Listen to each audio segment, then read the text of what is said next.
मेरे सभी गुरु भाई गुरु बहन को मेरा प्रणाम। महादेव की इतनी दया है कि आज जगत गुरु महेश्वर शिव के शिष्य हर शहर हर कंट्री में कहीं ना कहीं मिलेंगे। अरे महादेव की दया ऐसी हुई इस धरातल पर कि स्वयं श्री हरिंद्रानंद जी के रूप में आए और लोगों को उन्होंने बताना शुरू किया। और महादेव अपने शिष्य को साहब कहते हैं कि कमल के फूल की तरह रखते हैं। महादेव को चेला को ब्रह्मा विष्णु को भी औकात नहीं कि उंगली दिखा सकता है। ये सत्य है, ये प्रमाण है। मैं एक कहानी के तौर पे सुना रहा हूँ। एक गांव था गुरु भाई। वो गांव ऐसा था कि बहुत ही गरीब टाइप का गांव था, बहुत ही लाचार और बेबस गांव था। उसी गांव में एक किसान रहता था जिसका नाम मोहन था। उसका एक बेटा था जिसका नाम रमेश था। और वो किसान गांव वालों में से सबसे ज़्यादा गरीब था, सबसे ज़्यादा लाचार था। दूसरे का खेती बेती करता था, थोड़ी बहुत अपनी खेती थी, उसमें भी हल कुदाल जो भी जैसे भी व्यवस्था था करता था, मजदूरी करके लाता था। और उसकी पत्नी एक बीमारी में मारी गई थी। पत्नी भी नहीं थी और एक बेटा था उसका। बेटा भी विकलांग था, एक पैर से, लाचार था, बहुत मेहनत करता था। लेकिन सब काम करने के बाद में भी वो गुरु कार्य नहीं छोड़ता था। उसको जब भी समय मिलता था गुरु कार्य करने के लिए निकल पड़ता था। उसको मन में ये लगता था कि कम से कम आज मैं किसी एक को भी तो कहूँ कि मेरे गुरु शिव हैं, आपके भी हो सकते हैं। उसके विचार ये था कि मैं शिव से लोगों को जोड़ूं। उसको ये पता नहीं था कि मेरे ऊपर कितनी विपत्ति है और मेरे जीवन में कितना तकलीफ है। उसके चलते वो दुखी नहीं रहता था, लेकिन दुखी इस बात के लिए ज़रूर रहता था कि आज मुझे समय नहीं मिला, कोई भी समय निकालो ताकि मैं गुरु कार्य करने जाऊँ। दया मांगते रहता था महादेव से कि महादेव इतनी दया कर दीजिए, कम से कम मुझसे गुरु कार्य हो जाए, मैं कम से कम एक लोगों को भी बता पाऊँ। और कोई ना कोई मौका से महादेव उनको दया करते थे और वो गुरु कार्य करने के लिए निकल पड़ता था। जहाँ जाता था, निकलना क्या, जहाँ जाता था वहीं पे गुरु कार्य करता था। और उससे मन में एक भरोसा था कि मेरे गुरु महादेव हैं, मैं महादेव का चेला हूँ। महादेव मेरे जीवन में कभी ना कभी सवेरा लाएंगे, ये अंधेरा हमेशा के लिए नहीं है। महादेव की दया है कि मैं अभी ये परेशानी को झेल रहा हूँ। परेशानी झेलने की भी शक्ति सब में नहीं होती, लेकिन उसे इतनी हिम्मत थी, इतनी साहस थी, इतनी भरोसा था अपने गुरु पर कि नहीं, मेरे महादेव हैं, मैं महादेव का चेला हूँ, महादेव मेरे गुरु हैं, एक दिन न एक दिन मेरे जीवन में सवेरा आएगा। इसी विश्वास के साथ वो गुरु कार्य करते जाता था। बिना गुरु कार्य के उसे एक दिन भी रहना मुश्किल, बेचैनी सा रहता था। एक वर्ष ऐसा हुआ कि उस गांव में बारिश भी नहीं हुई। जो थोड़ा बहुत खेती होता था, फसल होती थी, वो भी नहीं हुआ।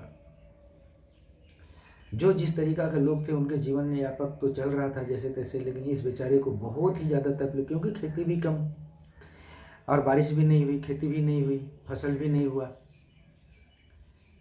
तो इसे एक टाइम का खाना मिलना भी मुश्किल हो गया। मजदूरी करे तो कहाँ करे, मजदूरी भी नहीं मिल रहा, मजदूरी करने को भी जगह नहीं मिल रहा, बहुत लाचार हो गया। और हर गांव में, हर जिला में कहीं ना कहीं एक मेला लगता है गांव का टाइप में, जो साल में एक बार लगता हो या 2 बार लगता हो। उस बेचारे का गांव का आसपास में भी एक मेला लगा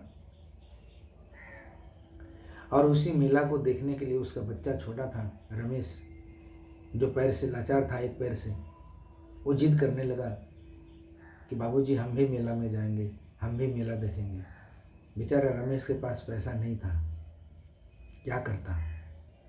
वो एक देखा बगल में कोई मंदिर था, मंदिर में लोग आते जाते थे। वो एक दिन सारा दिन बैठा और भीख मांगना शुरू किया अपने बच्चों की खुशी के लिए। और भीख जब मांगा तो सारा दिन में उसे 5 रुपया जमा हुआ, मात्र 5 रुपया। वो 5 रुपया लेकर आया और दूसरे दिन अपने बच्चे को मेला दिखाने के लिए लेकर गया, कंधे पे बैठा के।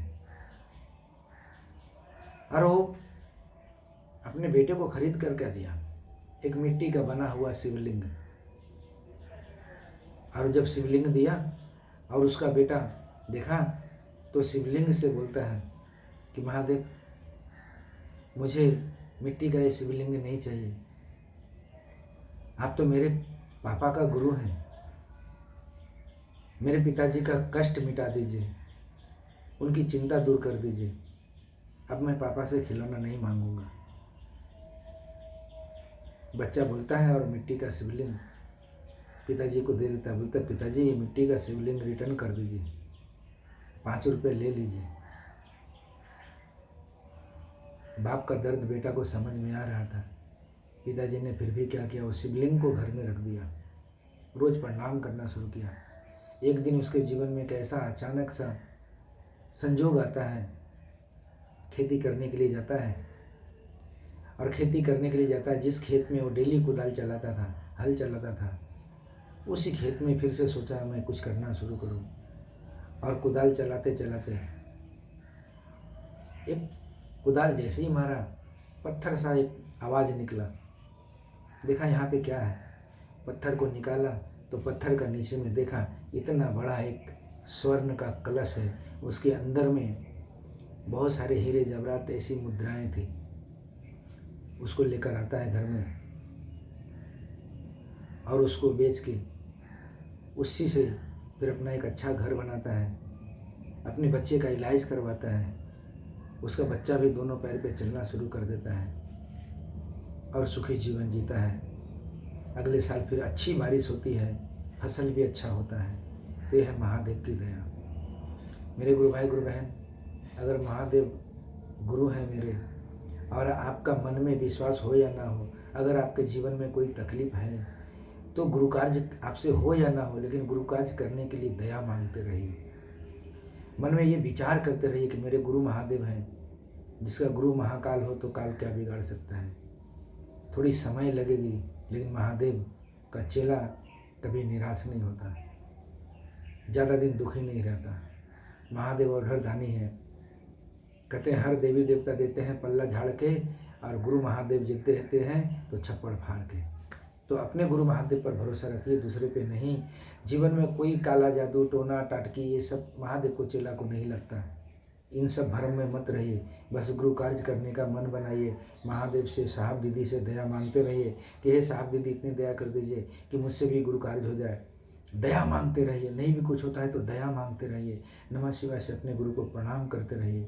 देखिए गुरु कार्य भी होगा और गुरु की दया इतनी होगी कि आप भी एक दिन अपने जीवन की अनुभूति कहीं सुनाएंगे मंच पे बैठ के। आप सबको मेरा प्रणाम। नमः शिवाय, नमः शिवाय।